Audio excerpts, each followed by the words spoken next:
La Bible. C'est l'un des livres les plus influents dans toute l'histoire de l'humanité. Elle traite des questions existentielles comme le but de notre vie. Et a inspiré un grand nombre de personnes à accomplir des choses exceptionnelles. Même si ça reste du chinois pour beaucoup d'autres. En fait, vous devez en avoir une rangée, quelque part.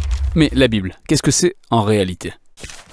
Eh bien, la Bible est une mini-bibliothèque dont tous les livres sont tirés de l'histoire d'un peuple, l'Israël antique. Ce peuple était d'une certaine manière semblable aux autres civilisations de son époque, mais parmi eux figurait une longue lignée de prophètes qui percevaient l'histoire d'Israël comme étant tout sauf ordinaire. Ils voyaient jouer le rôle de pièce maîtresse dans le plan de Dieu pour toute l'humanité. Et ces prophètes étaient tous dotés d'un génie littéraire. Non, c'est vrai? Oui, ils ont brillamment formulé de magnifiques tournures en hébreu dans la rédaction des différentes épopées et en usant d'un style poétique très élaboré. Ces virtuoses de la métaphore et de la narration ont mis leur savoir à profit pour traiter des questions existentielles les plus complexes, notamment sur la vie, la mort et les luttes intérieures de l'homme. Donc ce livre a été rédigé par plusieurs différents auteurs. Oui, et ces textes ont été écrits pendant une période s'étalant sur plus de 1000 ans, qui débute aux origines d'Israël, en Égypte. Et ça a continué à la création de leur royaume avec leur premier temple, mais ce royaume a ensuite été conquis par les Babyloniens qui ont déporté leur peuple en exil. Puis, à un certain moment de leur histoire, plusieurs Israélites sont rentrés dans leur pays. Ils ont bâti un second temple, ils ont fait en sorte de se reconstruire une identité, et c'est à ce moment-là que les écritures juives ont commencé à être assemblées pour prendre la forme que nous leur connaissons aujourd'hui. Ok, c'est la Bible juive. Que contient-elle? Eh bien, en hébreu, on la désigne par un acronyme Tanakh. On a le T de Torah, qu'on appelle aussi la loi. Ces 5 livres constituent les textes fondateurs de l'histoire d'Israël. Le N de Nevi'im, qui veut dire prophète en hébreu. Cette section est une compilation de livres historiques relatant les récits d'Israël du point de vue des prophètes. Il y a également les livres poétiques, rédigés par les prophètes eux-mêmes. Et on a le K de Ketuvim, qui veut dire écrit en hébreu. C'est une collection variée comprenant des livres poétiques, des livres de sagesse et bien d'autres récits. Pour le peuple juif, toutes ces œuvres littéraires sont des moyens par lesquels Dieu parle à son peuple. Mais d'autres textes juifs ont bien été rédigés au cours de cette période du Second Temple. Oui, un ensemble de textes divers et variés. Et ces derniers étaient tout aussi importants au sein des communautés juives. Cela dit, l'intégration de ces derniers textes aux Écritures a fait l'objet de nombreux débats depuis l'Antiquité.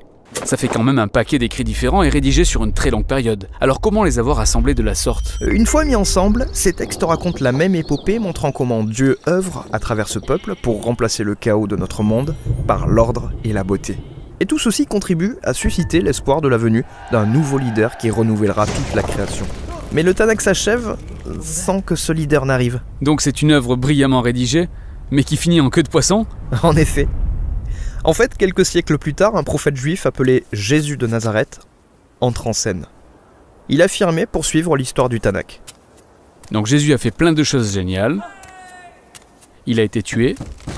Mais ses disciples ont déclaré qu'il était revenu d'entre les morts. Oui, il déclarait que Jésus était ce leader tant attendu qui restaurerait le monde. C'est ainsi que ses premiers disciples, appelés apôtres, ont rédigé de nouvelles œuvres littéraires sur l'histoire de Jésus, qu'ils ont appelées la Bonne Nouvelle ou l'Évangile. Ils ont répertorié tous les épisodes de l'évolution du mouvement pour Jésus hors d'Israël sous forme de récits intitulés Actes et ont diffusé les lettres à travers ces différentes communautés dans tout le monde antique.